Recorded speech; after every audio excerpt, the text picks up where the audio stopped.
Ang sarap.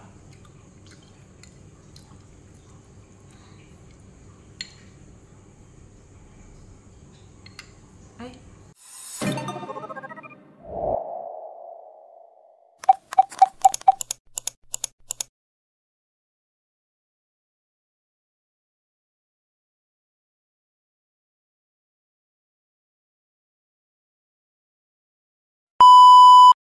So, ito yung aking ingredients para sa fruit salad na gagawin ko ngayon. Ito, na-drain ko na siya kanina. Yung fruit salad, fruit cocktail. Tapos, all-purpose cream. Tapos, zero calorie sweetener. Kita nyo. Yan po yung aking gagawin kasi ayaw ko po ng matamis. Ang iba po, kung gusto niyo naman ng may condensed milk, okay lang yun. Pero ako, ito yung aking gagawing pampalasa na sweetener. 0 calories. Nilagay ko na tong fruit cocktail sa lalagyan. Then, i-add ko na itong all-purpose cream.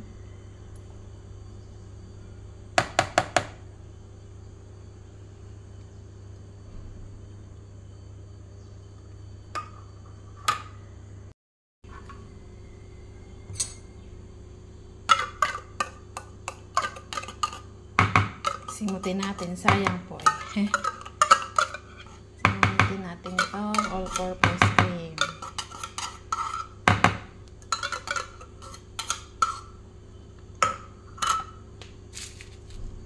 Then, lalagay ko na tong ang sweetener. Ito po, pwede po to sa sweetener ng mga gumagamit ng low carb, nagkikito. So, ayun po. Yung mga health conscious dyan na nagda-diet, pwede nyo yan. Pero kung hindi naman kayo nagda-diet, pwede na yung condensed milk. So, ang ginamit ko nitong sweetener ay 4 na piraso.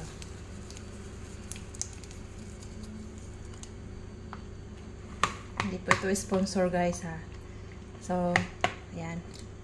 Mekos na natin yan. Hanggang sa mag-well combine na yung ingredients.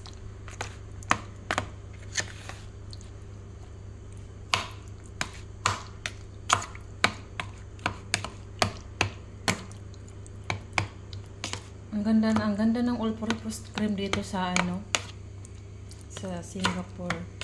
Napaka-thick niya. Kahit hindi ko po yan nilagay sa ref, pero talaga namang akala mo naka-ref siya, oh. Napaka-thick. Yung all-purpose cream sa Pinas, medyo watery eh. So, lagyan niyo. Ayan na. So, ito na yung ating ginawang salad. Babalikan ko po kayo after 6 hours or pagka nag-form na yung ating salad. Inalagay ko muna siya sa ref. So guys, ayan na po. After 6 hours, nag-form na po yung ating ginawang fruit salad. Kuha na tayo.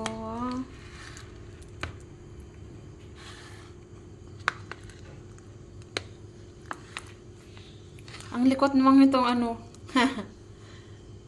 Wait, look at that. Ang dami pala nito. Maliit lang tong na to lata, pero parang ang dami na. Ako lang ang kakain nito eh. Wala mo ng diet. Ang yummy. Ito na yung ating ginawang napakasimpleng fruit salad.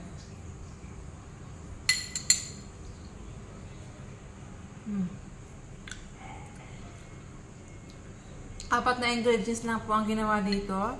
Fruit cocktail, all-purpose cream, tapos ginawang Nilagyan ko po siya ng stevia, yung 0 calories na pampalasa. Tapos, yung cheese. Yun, 4 lang. Hindi ako naglagay ng condensed milk kasi ayaw ko ng matamis. Para sa akin, sakto lang yung lasa niya. Panalo. Panalo ang lasa. So guys, kung umabot ka po sa video na to, please subscribe to my YouTube channel and para po ma-update po kayo sa aking mga susunod na upload na video. Yun lamang po guys. Salamat. Ay, pangalawa ko na tong kuha. Ang sarap niya talaga. Kahit wala na siyang, kahit all-purpose cream lang, okay na po yan. Tapos, sweetener na 0 calories sweetener. Tapos, cheese.